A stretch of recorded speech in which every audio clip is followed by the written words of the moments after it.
I'm supposed to start this filming about at 2 p.m. But because of this, the filming starts 2 hours later. And I know it's social media, right? It's supposed to be addicting. But I'm kind of tired of the perception of time wasting. And you know what? I might have an idea. And if you have the same problem with me, I consider to follow my steps. And I guarantee you, this will give you lots of benefits. My toilet people.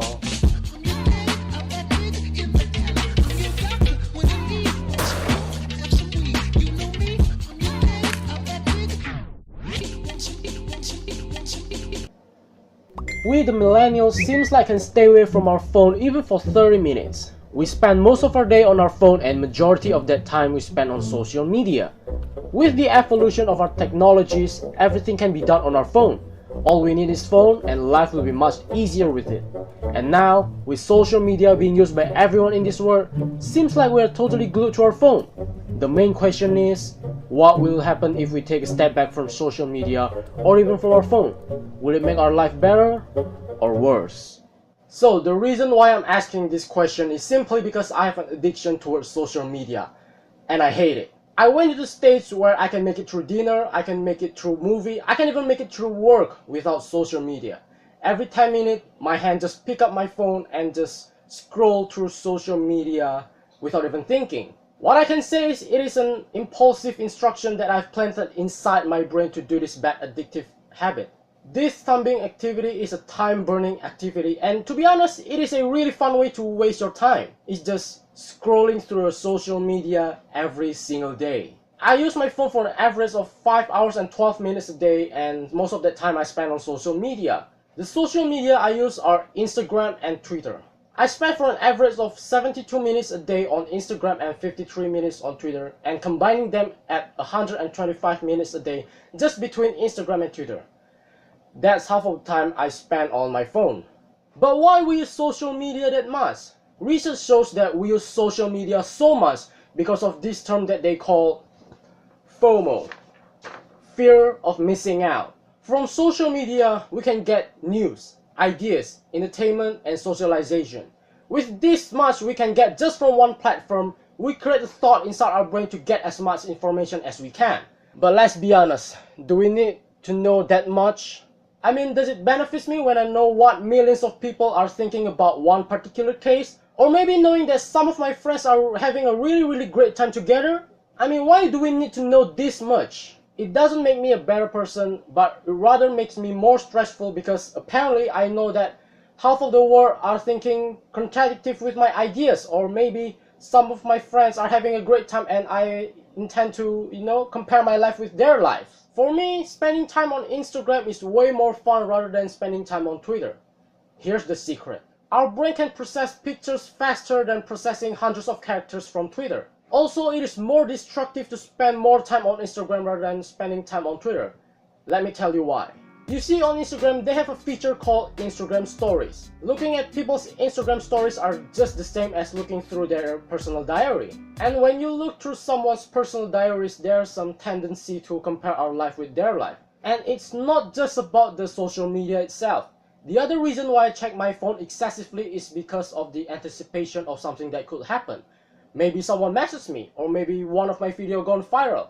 And of course, to confirm that thing, I have to check my phone to see whether that thing really happened or not. There is a term what I call is the anticipation of something that never really happened. And I can guarantee you, after you spend all that time on your phone, there must be a feeling inside you that say that, why in the hell I'm doing this? You know you have some housework to do, but because of social media, you abandon your prioritization.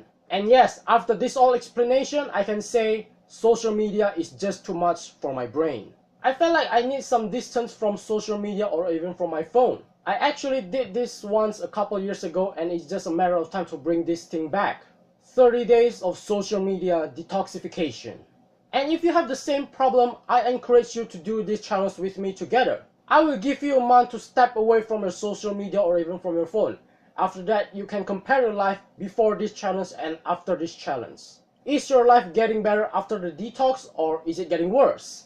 One thing to remember is I had no intention to fully quit from social media. I deleted all my social media apps from my phone, but I still can check them from my computer.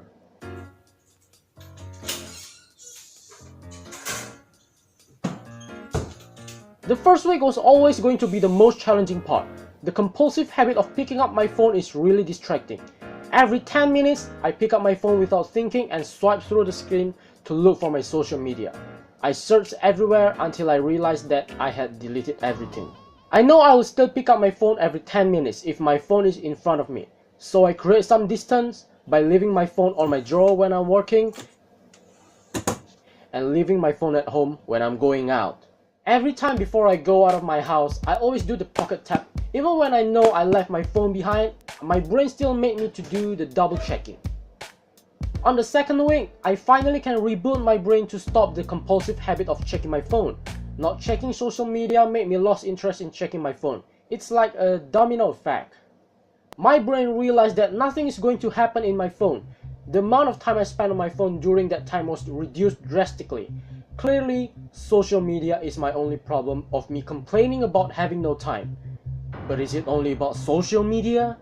Apparently, the platform where I'm working with right now is the gasoline, YouTube.